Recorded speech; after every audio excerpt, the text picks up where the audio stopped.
Hey guys, today we're way out here in the mountains of northeastern Spain, and we're going to be checking out something incredible. We're going to be exploring an abandoned medieval ghost town that's almost 1,000 years old, which had up until recently been submerged underwater until a few months ago an extreme drought brought it right back above water again. It's just something mind-boggling. This is the town of Sant Roma de Sau.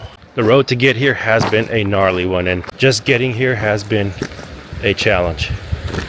And it's some serious falls down there, so you have to be careful. So the drive here was actually unbelievably gnarly, but I did make it several miles before I simply had to stop due to a severe rock slide that was completely blocking the road. It was so bad that it took me a couple minutes to actually climb over it. And after that, I was left with roughly a 2+ mile hike and just a couple of hours to do the whole thing. This was quite a rock fall. Yeah, there's no way any vehicle is climbing over this. This road is totally not for the faint of heart. Sant Roma de Sau was originally built around 1000 AD, and it's been through so much. It's been through centuries and almost 1 millennium of wars, natural disasters, and all kinds of other events. And yet it's still standing strong, even after all of those historical events it's gone through and being submerged underwater for several decades.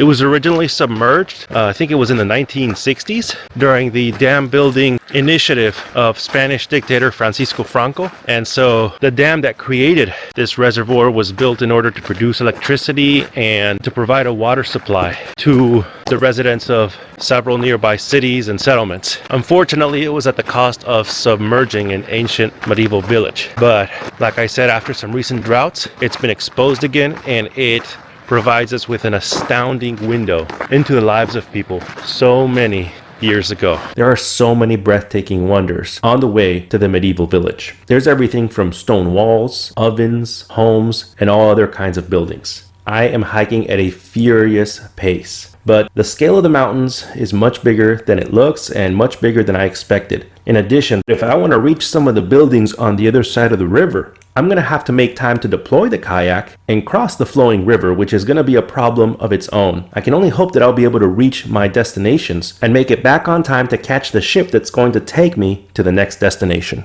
You could probably explore this place for several days and still not see everything. It's just way more stuff than I expected. I had brought my kayak to actually paddle across the river, but we're not gonna have time to do that. However, we did manage to get as close as possible to these amazing places in order to do some precise drone flying shots.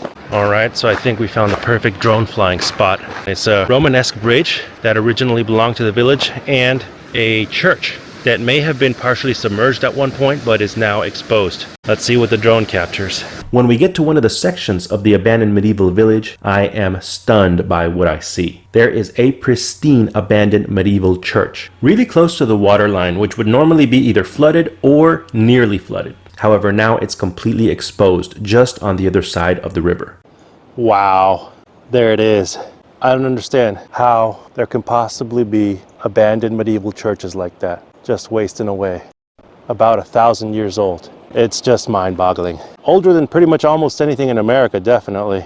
As you can imagine, I desperately wanted to go inside. And the most frustrating thing is that I would have actually had more than enough time to do so had the rock slide not blocked the road, forcing me to lose valuable time hiking instead of driving the remaining several miles to the location. From my position high up on the cliff, I can catch a distant glimpse of the old church, while my trusty drone does the rest. But don't let the beauty of this place fool you. The terrain is treacherous. Just getting down to the river would have taken a careful hike/climb down the steep rocky slopes of the mountain. And that's not even mentioning the challenges of crossing the river and scrambling up the steep riverbank on the opposite side, which, along with film time, could have easily taken an extra couple of hours, causing me to miss my ship. However, if you're curious about the inside of the church, I found a few shots of the inside and outside of the building on Google Maps, posted by previous adventurers who presumably had more time than I did. As you can see, the church is normally at or near the waterline, but the drought raised it unusually high above the waters. Ultimately, I'm just grateful to have safely made it as far as I did, and thankful for the opportunity of discovering the amazing story of this place and its beauty firsthand. In addition to that, there is an incredible ancient Romanesque bridge from around the time of the 1,000-year-old town itself. It is mind-boggling to think that ancient villagers would cross this very bridge regularly as part of their daily lives, roughly 1,000 years ago.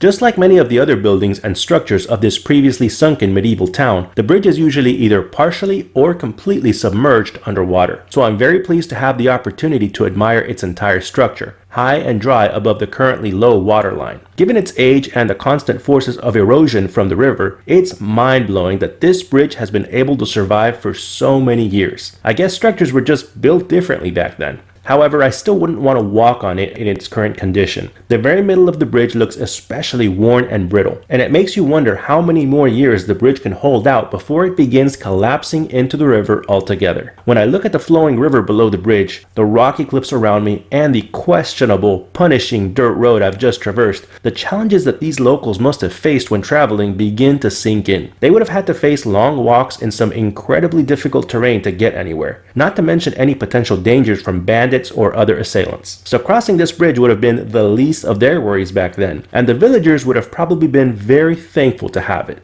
After looking at this mind-boggling display of life in an ancient medieval village, I traveled back through the sketchy road to another section of the village to explore another half-sunken church and several other buildings that are located on the edge of the Sau Reservoir. This man-made body of water came into existence with the creation of the Sau Reservoir Dam in 1962, during the dam building campaign of Spanish dictator Francisco Franco. The dam was intended to produce electricity and supply water to nearby residents. However, it came at a great cost, as the reservoir's creation forced the relocation of many local inhabitants, and also flooded the priceless historical town of Sant Roma de Sau, which had been there since the medieval ages, and plunged it underwater. For decades after that, the old church of Sant Roma de Sau, an 11th century Lombard Romanesque parish church that was once part of the medieval village, was, for the most part, the only reminder of the ancient settlement that once existed here, with only the top part of the church sticking out above the water level, like a lost portal beckoning to the depths of a forgotten underwater world. The church was built sometime between 1025 and 1050 AD over the ruins of an even older religious building, and due to its exceptional longevity, it's been recognized as the oldest standing submerged church worldwide by the official World Record Organization. Along with the church and its 3-story bell tower, other remaining ruins of the town include an empty cemetery, an 18th century cannonball factory, a water mill, and several other crumbling buildings and foundations, many of which occasionally come to the surface as well, depending on the severity of the droughts. In late 2023 and early 2024, a particularly severe drought exposed the entire church, a watermill, and several other buildings, which are remarkably well preserved considering all of the abuse they've endured, not just in the last few decades underwater, but in some cases an entire millennium of wars and natural disasters. Unfortunately, by the time I managed to arrive here, the drought was already over, and the water levels had risen a little. However, the ruins that are still visible above the water are incredible to behold, and just contemplating them seems to transport you right back to the medieval ages. In the end, I'm simply grateful that I was able to locate and film a location so spectacular such as this one. And it's truly humbling to be able to contemplate this portal to the past that allows you to see how people lived in the ancient world roughly 1,000 years ago. Thanks so much for joining me on this journey. If you enjoyed my video, please hit those like and subscribe buttons, and I look forward to hopefully seeing you on my next adventure.